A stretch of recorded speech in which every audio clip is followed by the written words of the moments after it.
Chapter 20. Christmas Eve with the Grangers had been planned to the last detail. After breakfast, they were all heading into London to spend the day sightseeing, with definitely some shopping along the way. Harry slipping Padma some spending cash would have gone unnoticed if the girl hadn't threw her arms around him in thanks. Dan and Emma were intending to pick up the tab for everything today though, having saved a small fortune by switching their banking to Gringotts. They began at the Marble Arch end of Oxford Street, admiring the Christmas lights and the stores. By the time they were having their lunch in a fast food outlet at Oxford Circus, Padma and Harry had been supplied with multiple items of mole clothing from the many stores they had stopped in. Padma was a bit like a kid in a sweet shop. Her eyes never stopped moving as she attempted to take everything in, while Emma was still struggling with the concept that all their shopping was currently stored in the book bag Harry wore. Hermione and Harry were delighted to be eating burgers. It meant that they could still hold hands while having their lunch. The crowds on Oxford Street made their usual activity of walking arm in arm really difficult. Hermione solved the problem by grabbing his hand. Both had enjoyed the contact, and the only time they had been separated since was when one of them went into a changing room to try on clothes. The sightseeing, shopping continued down Regent Street to Piccadilly Circus. From there it was a short hop to Trafalgar Square and the biggest Christmas tree in London. The antique nativity seen in the glassed-in display also took some explaining before they headed off down the Strand. Somerset House is a magnificent building, seeing many uses in its 450-year history. It could be argued that one of the worst uses was as an inland revenue office. Nobody likes to pay taxes. There could be no argument though that the group were seeing it at one of its best today. An ice rink filled the lower courtyard, with sparkling lights, hanging decorations and a beautiful Christmas tree all adding to the strikingly festive sight. There were small decorated huts selling wares and a large cafe spread along one entire side of the rink. It was to here Dan and Emma gravitated while Hermione dragged her two now reluctant friends toward the skate-hire kiosk. Both parents sipped their hot chocolate while watching the trio take to the ice. Hermione had skated since she was about 7 so had no trouble on the slippery surface. Harry's grace and athleticism seemed to help as he soon mastered the basics of staying upright. Poor Padma though appeared to spend more time on her bum than actually skating. Now that Harry was mobile, he and Hermione each took one of Padma's arms and the trio were soon making their wobbly way around the rink. The three friends who later ran up to Dan and Emma all wore that look only achievable by kids having fun in the cold, red cheeks, sparkling eyes and wide smiles. After more hot chocolate all round, they then made their way over to Covent Garden where Dan had already reservations booked at a lovely Italian restaurant.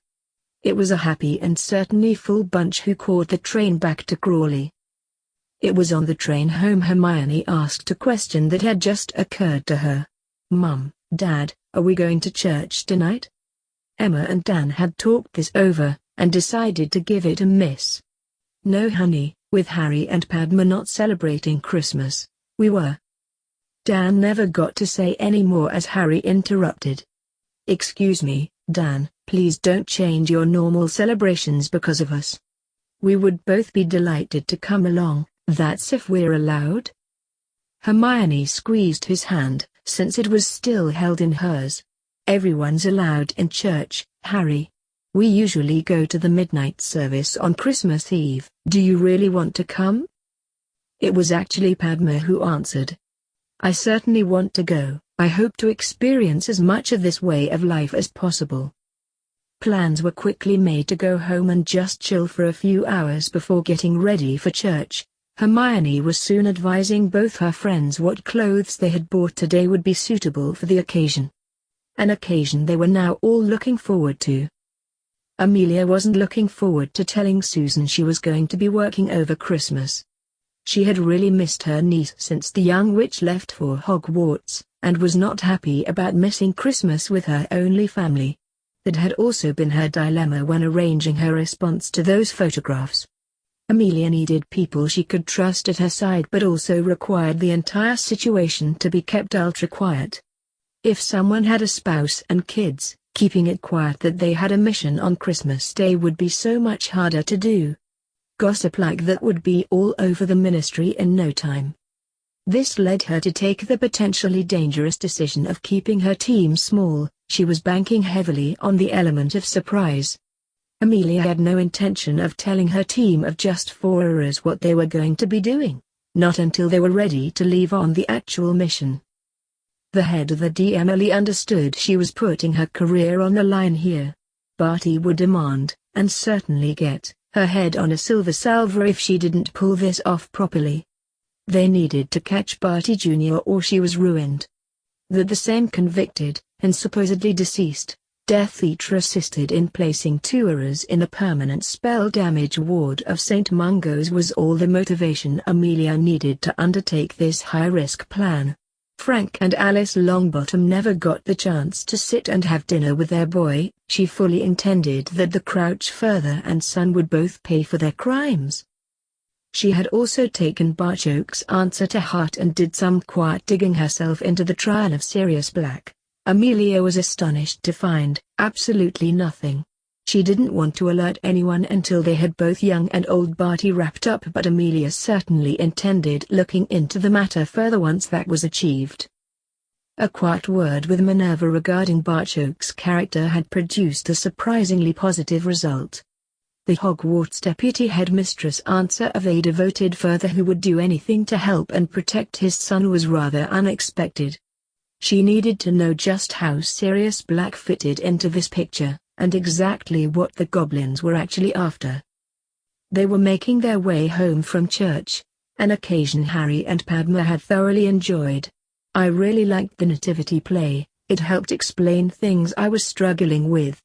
The children seemed to have such fun doing it too. The mischief was twinkling in Dan's eyes as he couldn't resist a gentle jibe. Didn't Hermione tell you, Harry? She made her acting debut in the church nativity play a few years ago. Dad, I was 6. This memory had Emma smiling. Yes, but even then Hermione knew what she wanted. She was cast as one of the 3 wise men, but insisted it should be a wise woman. Any teasing to be done and Padma wanted to be part of it. She did decide to cut Hermione a break though. It could have been worse. Hermione, that wee boy who was supposed to be a sheep, spent the entire time waving to his mum and dad. I had to bite my lip to save from laughing. Harry also came to his best friend's rescue. Well, I would love to have seen Hermione in the play, and think she was right about the wise woman bit too. Emma thought this was really cute, but Dan liked his mischief. Oh, don't worry, Harry. We have plenty of pictures of Hermione in the play, along with hundreds of others you should see. Dead was soon followed by the sound of laughter. This looked like being a very merry Christmas in the Granger household. Harry was wakened by a hyper-excited Hermione bouncing on his bed. I know we weren't going to exercise today, but I woke at our usual time and am far too excited to go back to sleep. Merry Christmas, Harry. She bent and kissed his cheek at that, causing both of them to blush. Unsure of what to say, Harry fell back on routine. You want to practice swords in the back garden? By way of an answer, Hermione gave him a hug before shooting out the room to change into appropriate clothing. Dan was dragged from his slumber by the unusual sound of thwack, thwack noises emanating from the back garden. He hauled himself from his nice warm bed to look out the window.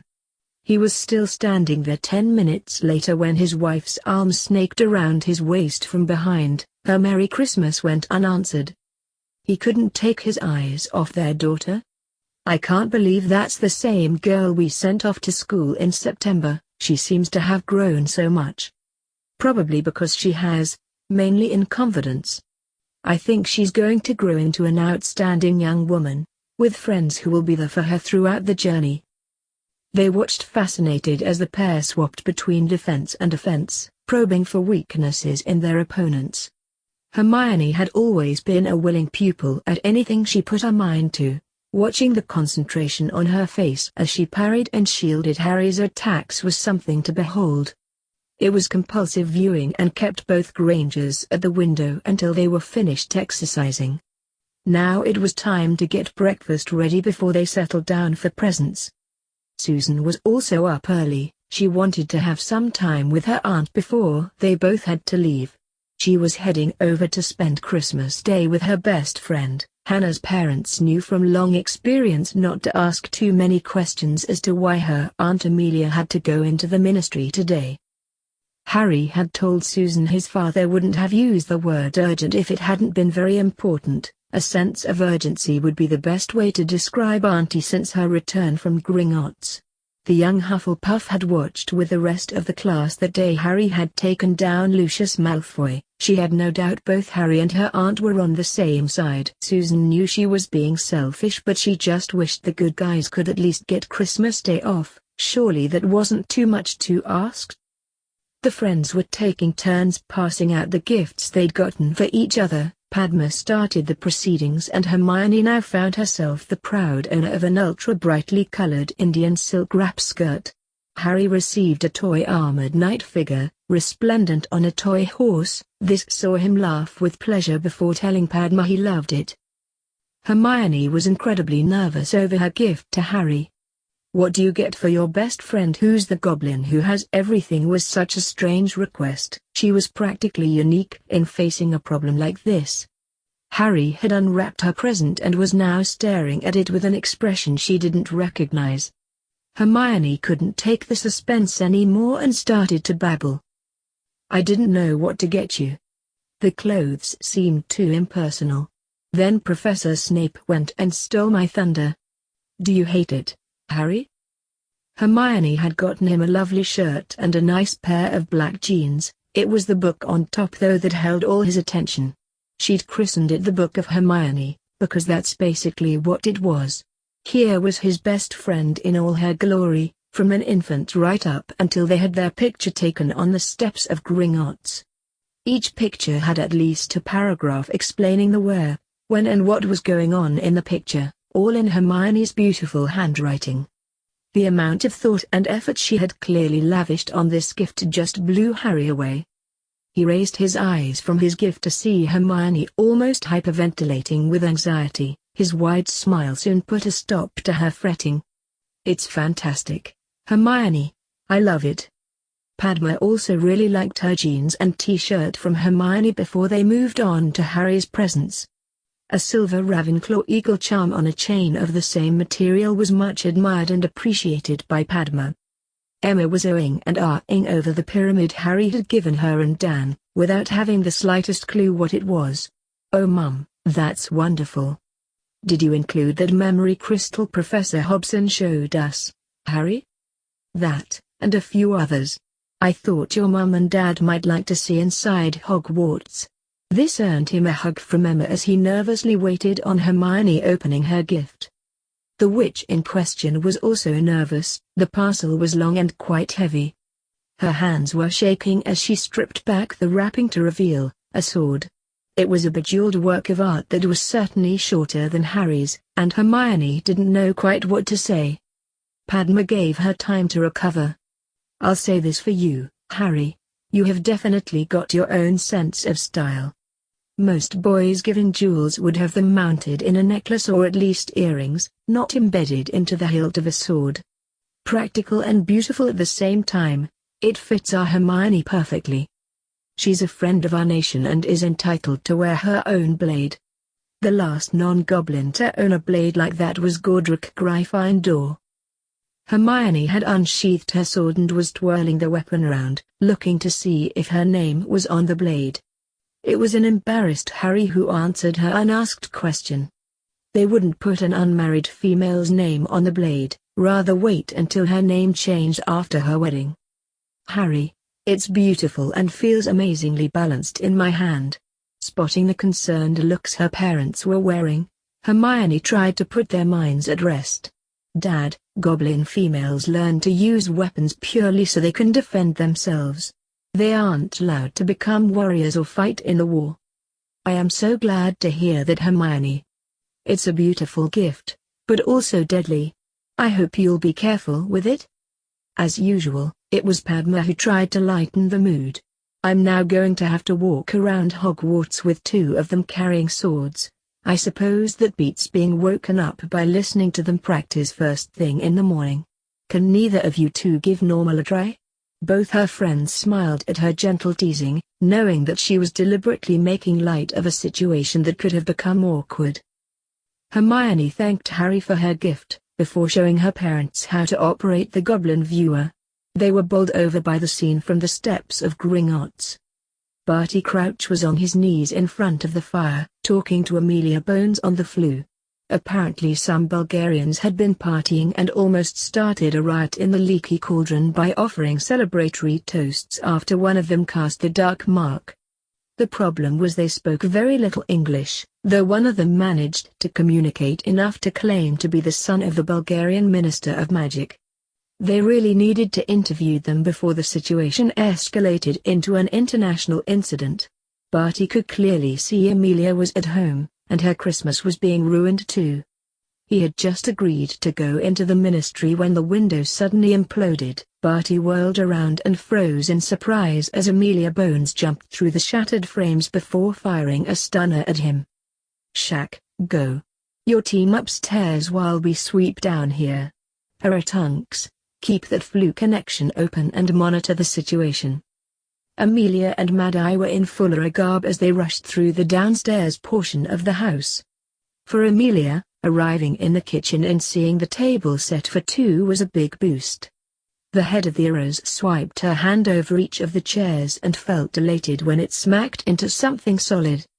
She closed her hand over the invisibility cloak and dragged it off, much to the distress of a now sobbing house elf. "Barty Crouch Jr., you are under arrest." Amelia then stunned the unresponsive wizard for good measure before producing magic-inhibiting cuffs. "Mad-Eye, get Shaq and go back down here, and make sure Barty Sr. is going nowhere without us. Tell Tunks to head for the ministry and wait for us there. I want these two questioned today before anyone can interfere." Amelia could feel the adrenaline coursing through her veins. She was getting too old for this shit. Jumping through blasted-out windows was a game for younger errors, but it had worked perfectly. Seeing two Amelia Bones had frozen Barty for the second they needed to take him out. She'd noticed Mad-Eye hit him with a stunner too as they passed. All her team now knew what was at stake here today and were determined there would be no slip-ups. Phase 1 had been a resounding success. Now all they needed to do was discover just how far the corruption had spread in the ministry. They weren't out of the woods yet. They could all still find themselves without jobs before the new year if enough of the wrong people were implicated in this. Dan and Emma were sitting enthralled as they watched the kids' potions class. Both had done their fair share of chemistry labs as they went through university, but this was something else. Yes, they were using cauldrons, but the precision needed for the ingredient preparation and brewing was a million miles away from making a pot of soup. Here was a branch of magic they could understand, sort of.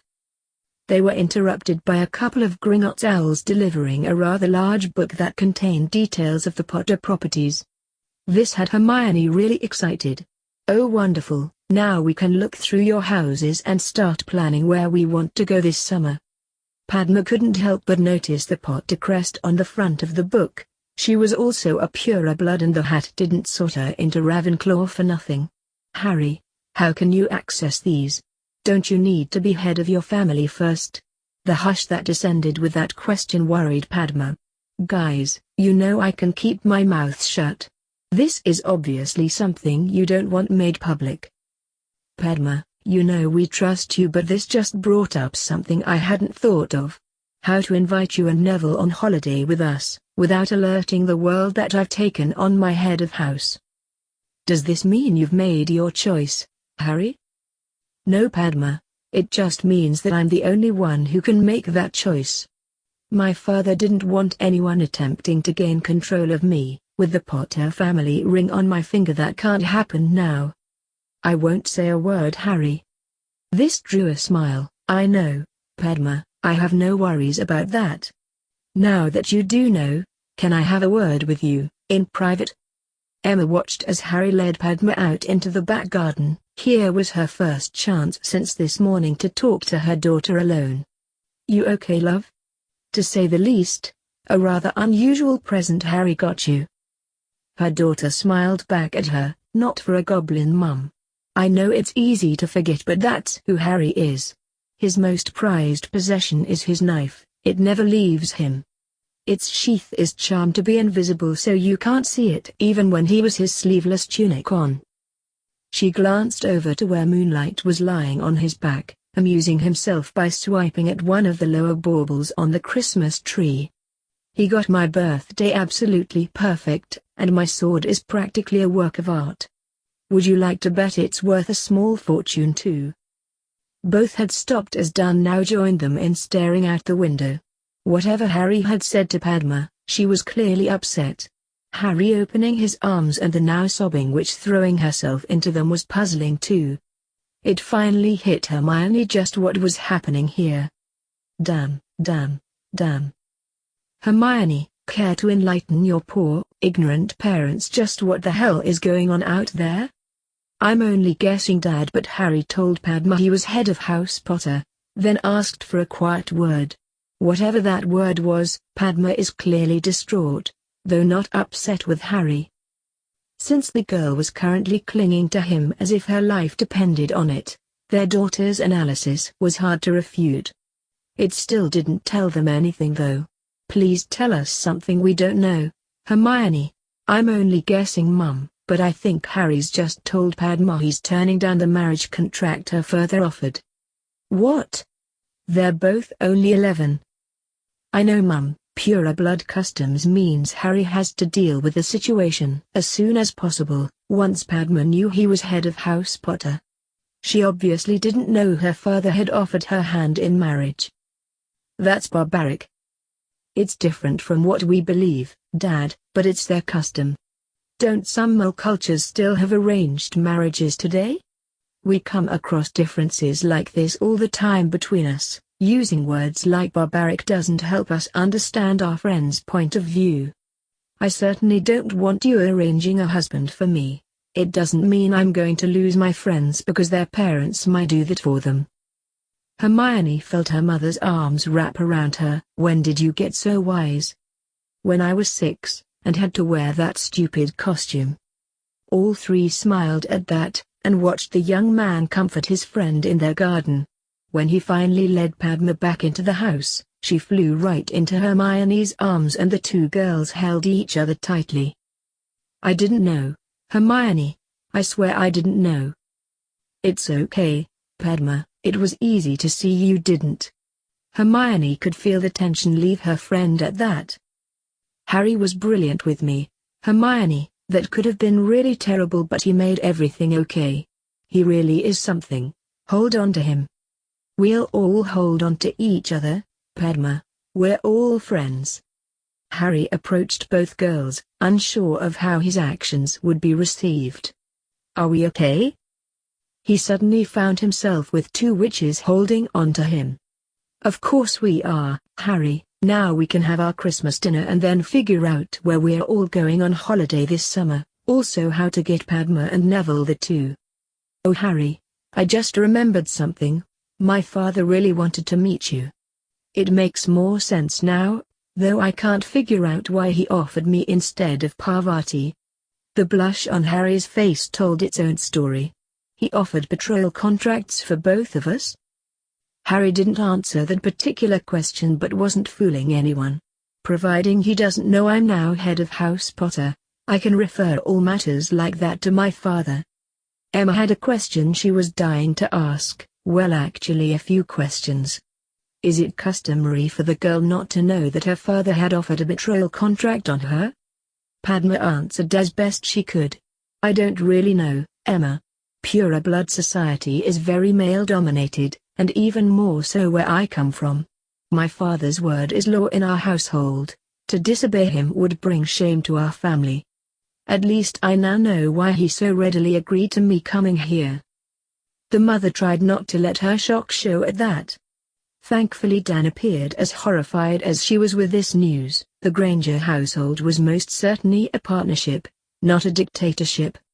I was just wondering if some of these girls who kept approaching Harry knew they were offered as betrothals by their fathers? That would certainly explain some of the more persistent ones. Do you know if they are, Harry? Sorry, Hermione, I only glanced down the list once last summer, and the names meant nothing to me at the time. I only remembered Padma's because they were twins. My goblin upbringing dismissed that option immediately. This sounded something that Dan wanted to hear. Why would your upbringing automatically rule that out? Glares from his wife and daughter soon had him explaining further. I'm not attempting to be judgmental here, just gather information on different cultures.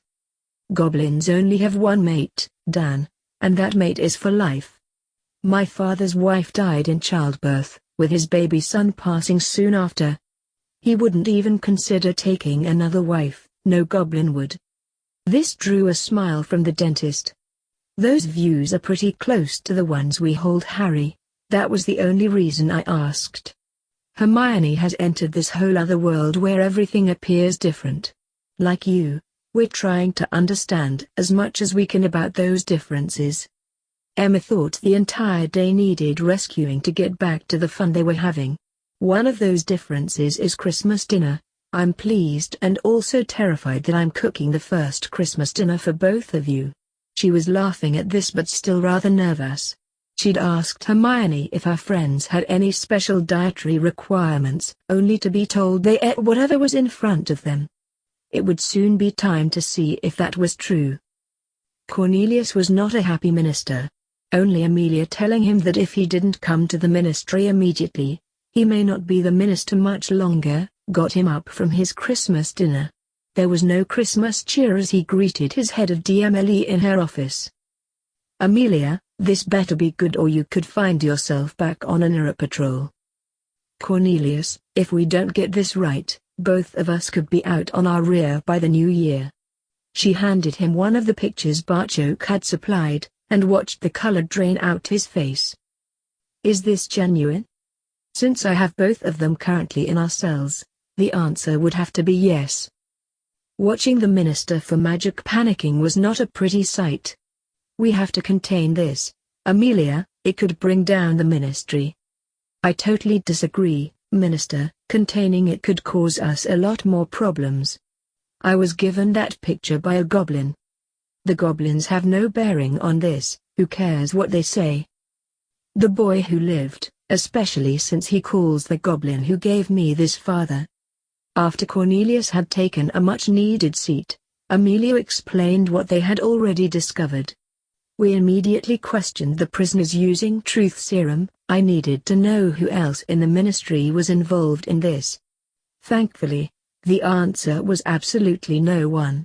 Barty's dying wife extracted a promise that he would get their son out of Azkaban.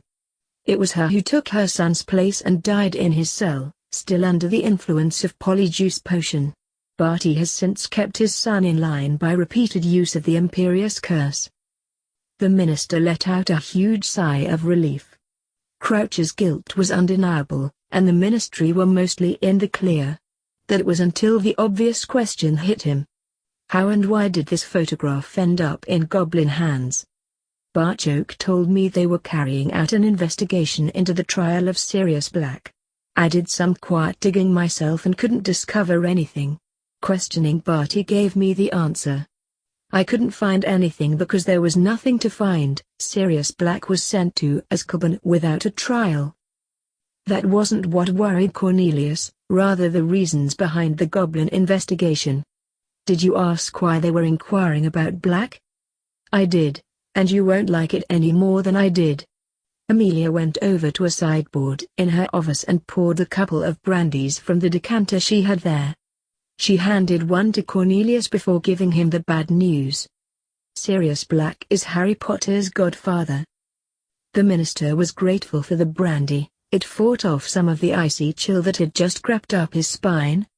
Please tell me you have some good news for me, Amelia, or at least some idea how we get ourselves out of this one? My Susan told me what happened at the leaving feast. I'm surprised you let Dumbledore con you into that, Cornelius. This change of tack threw the minister. What do you mean?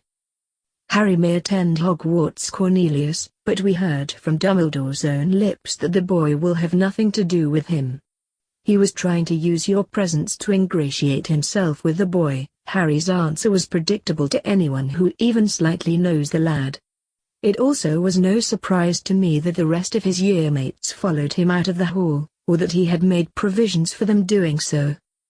Are you saying Albus was using me? Albus Dumbledore uses everyone for his own ends. That the famous boy who lived won't even be in the same room as him must be driving the old coot crazy. The goblins declared Dumbledore persona non grata over a decade ago. Harry may consider himself a goblin, but he also has his own personal reasons for doing the same. I don't want to see the Ministry pulled into Dumbledore's mess, and think I know how to avoid it. Amelia laid out the basis of her proposal. We play everything in public, and strictly by the book. This would also include a public trial for Sirius Black. She held up her hand to stop the minister's expected protest at that course of action. On Halloween, Black had 2 goblin visitors. The security guard ensured they signed in and out. Their names were Barchoke and Old Crow. It would appear Harry not only visited his parents' graves on Halloween, he also slipped off to visit his godfather in Azkaban. This information was hard for Cornelius to believe. The boy who lived was in Azkaban, and we weren't informed? He kept his hood up and spoke gobbledygook. He wasn't recognized as anything other than another goblin. What we have to recognize though is that they have been at least one step ahead of everyone, no matter what some people have tried. The logs show they spent over an hour with Black. It can be no coincidence that they then started an investigation into how Black ended up in Azkaban. We're dealing with the results of that investigation today. Amelia, surely you're not suggesting Black is anything other than guilty? I really can't imagine them expending all this effort just to get Black's Azkaban sentence legally confirmed.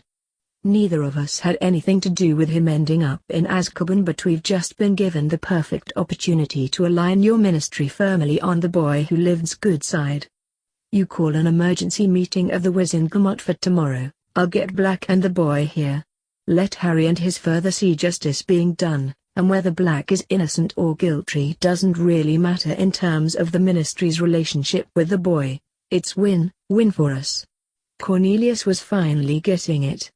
If Black is innocent, we get to set him free, and share no blame in him being sent there. If he's guilty, then we can ask the boy's opinion on an appropriate punishment. Both Crouches should really face a Dementor for their crimes, and the ministry can claim its tough new stance on law and order is paying dividends. Are you sure you can get the boy here? That shouldn't be a problem. What I need you to do is avoid telling anyone, especially Dumbledore, just what we're up to. Let's keep to an official statement that an emergency has arisen that needs to be dealt with immediately. Dragging out the 2 Crouches should satisfy them on that count. After their trial, we can announce the irregularity that's now been thrown up and try Sirius Black directly after the Crouches.